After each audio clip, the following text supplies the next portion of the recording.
Okay, guys, Frankie came to visit.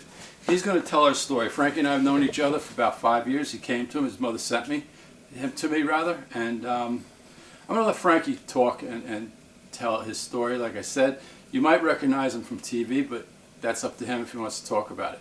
So whatever Frankie wants to talk about, I'm going to turn it over to Frankie, and I'm going to listen. Well, pretty much, if you remember when I met you, I was going out with that girl. I was engaged to be married and everything, and she kind of ripped the rug out from under me, and I went into that horrible depression.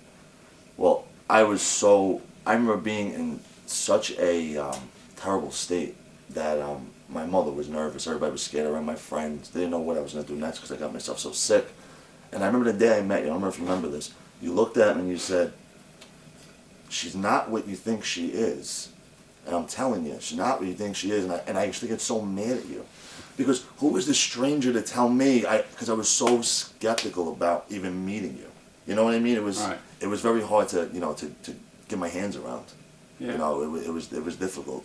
But moral of the story is, as years went by, and over the past 5 years that I've known you, I would come to you and go, "All right, she's back around again. She's doing this. Is it going to be any different?" And you would go, "No." And she proved it to be that way. You know what I'm saying? And I'm not bad-mouthing her or anything, but it's No, we just understand. It's just amazing some of the things you know. And I remember the first time I met you, I don't know if you remember this either, I went home after I spoke to you, and I fell asleep. And you left me a message, and you said, "Hey, Frankie boy," because my grandfather came through. Right. My grandfather used to call me Frankie boy. I didn't even know you. So that's when I said, this guy has something. You know, it was... Yeah, I don't remember a lot of this, as you guys know. Yeah. But one of the things, when Frankie and I first met, his mother, like you said, sent him. He came reluctantly, and we met in a parking lot at Dunkin' Donuts. Yeah. And he's like leaning against his car with an attitude, and I'm like, okay.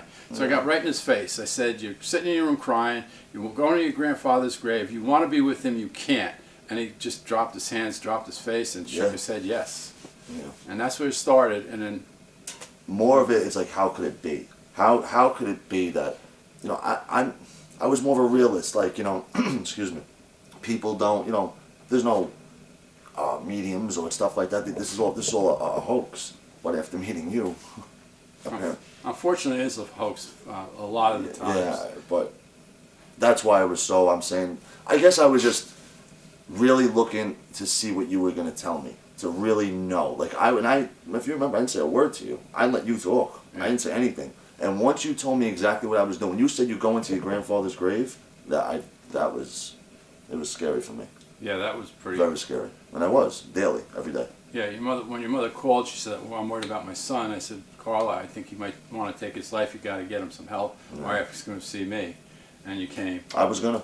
There's no doubt. And I remember on New Year's, 2014 New Year's, I was working, you called me, and you said, "You have a plan tonight. Don't do it. Come talk to me." And I said, "No, I'm okay." That's, you know, I say it for everybody, that's the night I was going to do it. Yeah, I don't remember that. Yeah. But I appreciate Frankie because he's been very supportive of me as well, okay? He is one of the reasons I don't like to do relationships, because every time I told him about this woman, who was really a horrific type person, he argued with me. "No, that's not the way she is." And then, sure enough, she would get so mad. I mean, I would get so mad at him. At you, I would say, you know, could you ever just be? Why are you so negative? You're like, "I'm not being negative. I'm telling you the truth. What do you want? I won't say nothing to you." I remember you saying to me, you know, gifted, very gifted. Thank you. No doubt about that. And we've had a long relationship. What I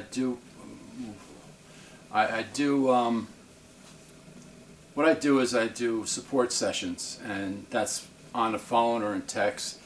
For a while there, when Frankie first came to me, every night we were talking. Every night there was a text. You remember that? Absolutely. And my wife is, "Who is that?" I said, "It's my other son." Yeah, it was. You helped me through times that listen, I honestly was never the same.